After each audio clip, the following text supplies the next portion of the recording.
ComfortCav 2 – innovative Sekretmobilisation von Villamed. Im Lieferumfang enthalten sind das Grundgerät mit Atemschlauchhalterung, Transporttasche, Netzteil und Gebrauchsanweisung.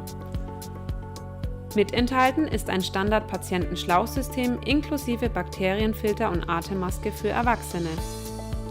Zur Inbetriebnahme verbinden Sie Atemschlauch mit Atemmaske. Anschließend stecken Sie das Schlauchende mit dem Bakterienfilter an den vorgesehenen Patientenanschluss. Nun verbinden Sie mittels beiliegenden Netzstecker das Gerät mit einer Stromquelle und drücken den Netzschalter auf der Rückseite. Der ComfortCav 2 zeichnet sich durch seine einfache, übersichtliche Menüführung aus.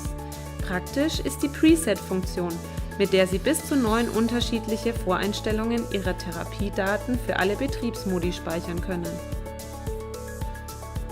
Das Gerät besitzt 3 Betriebsmodi: Auto, Manuell und Perkussion.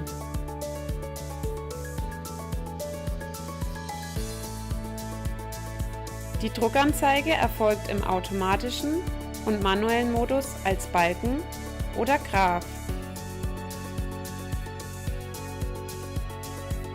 Bewegt man den manuellen Steuerungshebel nach links oder rechts, wechseln Sie zu weiteren Preset-Displays.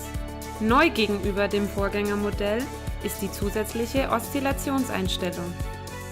Mit seinem separat ansteuerbaren Perkussionsmodus hebt sich der ComfortCav 2 deutlich von der Konkurrenz ab. Um eine versehentliche Änderung der eingestellten Therapieparameter zu verhindern, verfügt das Gerät über eine Steuerungssperre. Diese ist an dem geschlossenen Vorhängeschloss-Symbol auf dem Display erkennbar. Der ComfortCav 2 überzeugt durch Funktionalität, Flexibilität und Benutzerfreundlichkeit. Das farbige LCD-Display ist noch übersichtlicher strukturiert und stellt wesentliche Parameter auf einen Blick dar. Eine USB-Schnittstelle sowie die Möglichkeit der Patientendatenspeicherung auf SD-Karte runden die technischen Neuerungen ab. Villamed. Wir erleichtern das Atmen.